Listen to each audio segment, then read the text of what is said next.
Good morning, friends. Today we're going to be reading The Three Little Aliens and the Big Bad Robot by Margaret McNamara and Mark Fearing. That's an interesting last name, Fearing. Look, here we have our solar system. We have Mercury, Venus, Earth, Mars, Jupiter, Saturn, Uranus, Neptune. We don't see our little small planet Pluto at the end. Look, this is where we live on Earth. This blue and green planet. Let's see what planets they visit in this book. The Three Little Aliens and the Big Bad Robot. Once there was a mama alien who had three little aliens. They were called Bork, Gork, and Nickelwaxy. Bork, Gork, and Nickelwaxy grew up in an old-fashioned house in a snug, cozy crater on a tiny little planet. As the eons passed, their house got too crowded. It's time for you to go out into the universe and find a planet of your own, their mama told them, giving them each a hug. But remember, watch out for the big bad robot. It wants to chew you up. So Bork, Gork, and Nickelwaxy took off. Look, we see some of our planets again. We see Venus, Earth, Mars, Jupiter, Saturn, Uranus, and Neptune. Bye, Mama, they cried. Bye, kids, she shouted back. Always stick together, she added. Then she sniffed a little bit. And call me every once in a while. The three little aliens traveled far and fast. There's a cute planet, said Bork. Too hot, said Nickelwaxy. How about that one, said Gork. Too crowded, said Nickelwaxy. They darted around a meteor. Are we there yet, asked Bork. Just past the next bend, a big planet swirling with dust loomed into view. Bork spotted a shiny space rover zipping around its mountains and plains. Awesome, she said. I'm going to live in that. Ma said to stick together, called Nickelwaxy, but Bork had already zipped too far away to hear. So it looks like Bork's gonna live on a red planet. We go back to the beginning. Our red planet is Mars. Bork's gonna live on Mars. Nickelwaxy and Gork traveled on. Nickelwaxy didn't like the looks of the next planet either. Nowhere to breathe, he gasped. Picky, picky, Gork said. Then just ahead, he spied a giant planet with a huge golden rings around it. He jumped on a passing satellite and caught a ride around the ring. Whee! He squealed. This is what I call home. We can't live on a ring that goes around in a circle, yelled Nickelwaxy. We'll get dizzy. But Gork wasn't paying any attention. So Gork likes Saturn and its rings. Now Nickelwaxy was all alone. He traveled deeper and deeper into space until he spotted a massive blue planet far out in the galaxy. It had 13 moons and a refreshing breeze. This faraway place is where I'll build my home, he said. It will be safe from the big blue robot. Nickelwaxy's gonna live on Neptune. That's my favorite planet too. I like Neptune because it's pretty and blue. Nickelwaxy found everything he needed to make a sturdy wall. He gathered stardust to keep his home bright and found solar planets to keep it warm. He grabbed a tall, shiny telescope. This'll do for a chimney, he said, though no one could hear him. Rock by rock and row by row, Nickelwaxy built the perfect house. When he was finished, he sat down and locked the door.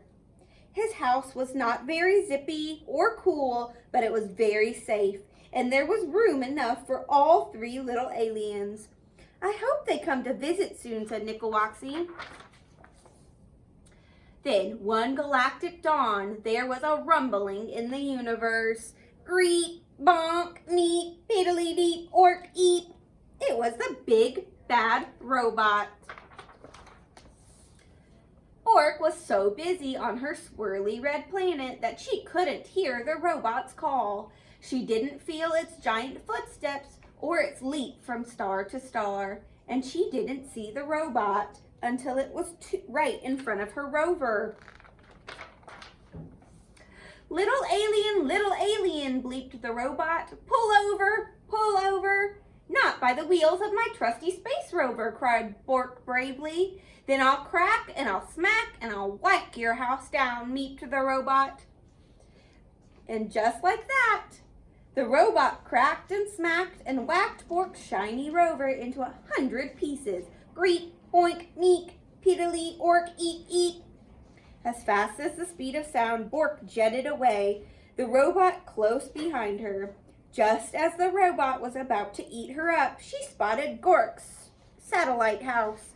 Gork, Gork, help me, she cried. But Gork was having so much fun surfing on the rings of his big planet that he didn't hear Bork's cries. He didn't see the robot chomping on comets and ripping open black holes until the big bad robot caught Gork's satellite in his huge metal claw. Little alien, it broinked, come out of hiding.